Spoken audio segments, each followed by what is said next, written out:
Vetëvendosjes. Besoj që tash nëse dikush për juve ka pyetje, sigurisht mund të përgjigj. Është linçim, atëherë unë nuk pajtona me këtë. Le të mi publikojnë dhe mund gjitha lidhet me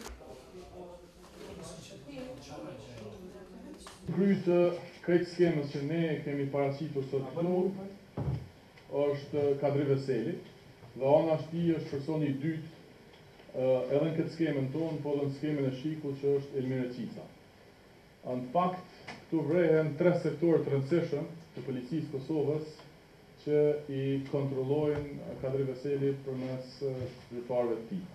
Po shkojmë me krahun e parë, që për mendimin tonë më rëndësishmi, siç e dini edhe më herët, Elmire Qica ka qenë zavend shef i Shikut, është ende dhe sot, i cili po ashtu kontrollon në mënyrë të drejtë për drejtë Rashid Qalaj, i cili aktualisht është drejtor i operacioneve në polici, i cili është segmenti më i rëndësishëm pas drejtorit përgjithshëm policisë, për shkak se ky kontrollon të gjitha rajonet e policisë, po ashtu kontrollon edhe njësinë speciale dhe gjitha operimet tjera që bëhen për çfarë do lloj arrestimi ose kontrolli në Kosovë. Disa e rëndësishme është që ky person e kontrollon personin e dytë në rëndësi, sipas neve, në policinë e Kosovës, i cili është drejtoria e krimeve ekonomike, i cili është Emin Beqiri. Ky person këtu, me deklarimet e para të Nazim Bllacës, e masnaj edhe në procesin gjyqësor, 2 proceset e zotit Llaca që janë deklaruar, ky person, sipas zotit Llaca, i cili tash nuk mund të merret dëshmitar jo kredibil, për shkak se në 2 procese janë shpallë persona fajtor për shkak të dëshmive të tij, ky ka qenë vartës i Nazim Bllacës, madje Nazim Llaca deklaron publikisht që i ka jap rrogë muj për muj përderisa ky ka qenë në policinë e Kosovës. Në atë kohë, ky është shkarkuar. Edhe është degraduar për shkak të këtyre deklarimeve publike dhe pas një kohe është emëruar prapë në drejtorinë më të rëndësishme për luftimin e korrupsionit në Kosovë. Një linjë tjetër që është shumë e rëndësishme është antiterrori.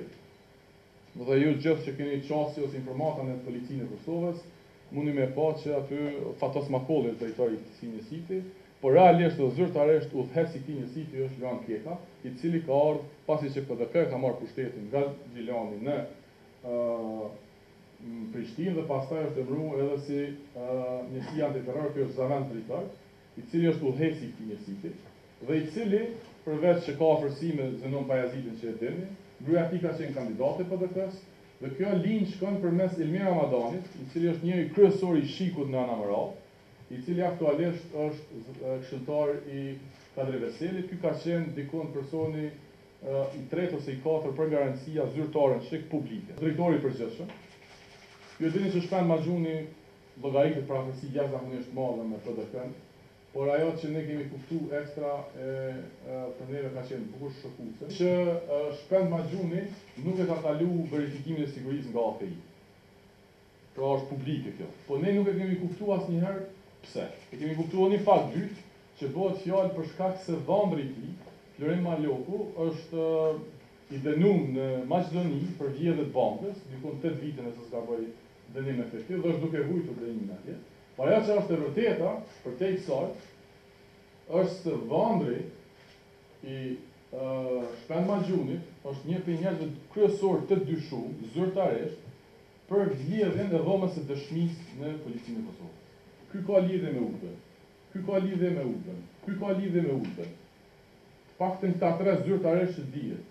Të 3 pozita shumë të rëndësishme.